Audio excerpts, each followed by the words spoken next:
আমি এখানেই থাকি, যত রাত্রে বাড়ি আসি লোকের বাড়ি কাজ করি করে এখানে থাকি। আমি একটা ব্লাউজ পর্যন্ত কিচ্ছু নেই, আমার সব পুড়ে গেছে।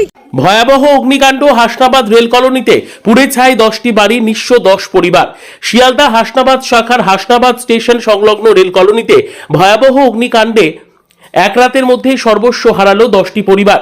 গতকাল রাত আনুমানিক 12টা বেজে 15 মিনিট নাগাদ কলোনির একটি বাড়িতে প্রথম আগুন লাগে। মুহূর্তের মধ্যে সেই আগুন চারিদিকে ছড়িয়ে পড়ে এবং একে একে 10টি বাড়ি আগুনে পুড়ে ভস্মীভূত হয়ে যায়। আগুন লাগার পর চিৎকার চেঁচামেচিতে ঘুম ভেঙে যায় এলাকার বাসিন্দাদের। বাড়ির ভেতরে থাকা মানুষজনকে উদ্ধার করে স্থানীয়রা। জল দিয়ে আগুন নেভানোর চেষ্টা করা হলেও তা ব্যর্থ হয়। অগ্নিকাণ্ডে ছাত্রছাত্রীদের বই খাতা, জরুরি নথিপত্র, নগদ টাকা, আসবাবপত্র, রান্নার সামগ্রী, এমনকি একটি টোটো পুড়ে ছাই হয়ে যায়। মাথা গোঁজার ঠাঁই হারিয়ে নিঃস্ব হয়ে পড়ে 10টি পরিবার। ঘটনার খবর পেয়ে দ্রুত ঘটনাস্থলে পৌঁছয় হাসনাবাদ থানার পুলিশ, রেল পুলিশ ও দমকল বিভাগ। পাশাপাশি উপস্থিত হন টাকি পৌরসভার 14 নম্বর ওয়ার্ডের কাউন্সিলর, অন্যান্য জনপ্রতিনিধি ও পার্শ্ববর্তী এলাকার ক্লাব সদস্যরা। রাতেই গৃহহীনদের জন্য স্থানীয় ক্লাব ও আশপাশের এলাকায় অস্থায়ী আশ্রয়ের ব্যবস্থা করা হয়। পৌরসভার পক্ষ থেকে জানানো হয়েছে, সকাল থেকে ত্রাণ সামগ্রী বিতরণ করা হবে। পাশাপাশি ক্ষতিগ্রস্ত পরিবারগুলিকে সরকারি ক্ষতিপূরণ পাইয়ে দেওয়ার আশ্বাস দিয়েছেন জনপ্রতিনিধিরা।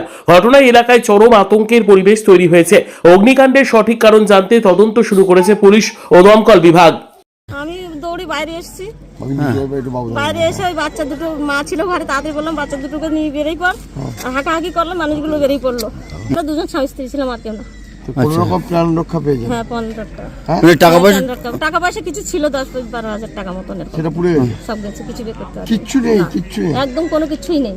এই শীতের রাত্রে কি করব? শীতের রাতে এসে একখানে করে কম্বল দিয়েছে থানাতে মনে হয়, তাই গায়ে দিয়ে আছে।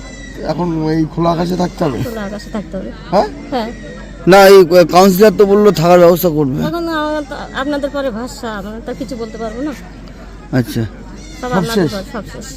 আপনারা এখন কি চাইছেন সরকারের কাছে? সরকারের কাছে আমরা এই বাস করছিলাম যেরকম বাসস্থান, হ্যাঁ, তাছাড়া আমরা আর কিছু চাই না। আপনার নাম? আমার নাম কানন মণ্ডল। এখানে আমার ছেলে যখন 1 মাস পেটে করে নিয়ে এসেছি আমি, এটা আমার স্বামী রেখে গেছে এই জায়গাটায়, আমি এখানেই বাস করি। আমার ছেলে কুম্ভ মেলায় গেছে, ছোট থেকে কোনোদিন কোথাও যায় না। এবার বলে মা তুমি ওইখানে থাকো, আমাদের ওখানে একটা টোক মতন একটা ছোট্ট ঘর, ওখানে ছেলে আর বউ থাকে। আমি এখানেই থাকি, যত রাত্রে বাড়ি আসি লোকের বাড়ি কাজ করি করে এখানে থাকি। আমি একটা ব্লাউজ পর্যন্ত কিচ্ছু নেই, আমার সব পুড়ে গেছে। কি করে লাগলো আগুন আমি জানি না, আমি ছিলাম না রাত্রি। আমি রাত 12টার সময় খবর পেয়ে এসে দেখি কিনা যে আমার সব পুড়ে গেছে, কিচ্ছু নেই। আমার ছেলে যদি আজকে বাড়ি থাকতো, আমি হয়তো জীবনটাই হারিয়ে ফেলতাম, কেউ বার করতে পারতো না। সব দিকে টিন ছিল, আমি বেরোতাম কি করে? আমার আর কিচ্ছু নেই, আমার সব পুড়ে গেছে, কিচ্ছু নেই। একটা ব্লাউজ নেই, একটা সায়া পর্যন্ত আমার কাছে কিচ্ছু নেই, শুধু এই পরনে কাগজ ছাড়া কিচ্ছু নেই।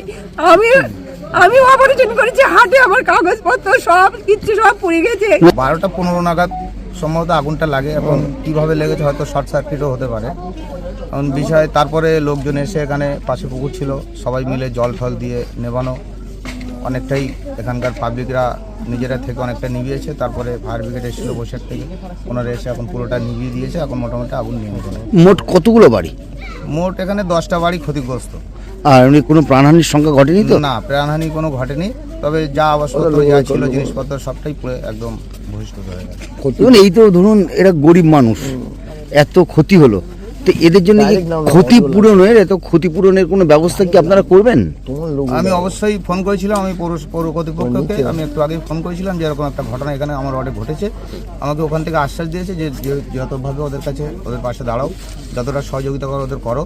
কালকে সকালে এদের ডেকে সবাইকে বসে কিভাবে এদের সুবিধা অসুবিধা যেগুলো দেখা, অনেক ডকুমেন্টস তো এদের সব পুড়ে গেছে, সেগুলো সরকারিভাবে আইসি সাহেব এসেছিল হাসনাবাদ থানার, উনি ছিলেন, উনি থেকেই মোটামুটি অনেকক্ষণ আমাদের এখানে থেকে সবটা নিভিয়ে দিয়ে এখন হয়তো আছে। আমরা দেখছি যত ওটা এনাদের পাশে থাকা যায়, যেহেতু এনাদের সব পুড়ে গেছে, এনারা ক্ষতিগ্রস্ত, চেষ্টা করবো আমরা যতটা এনাদের পাশে থাকায় যায়।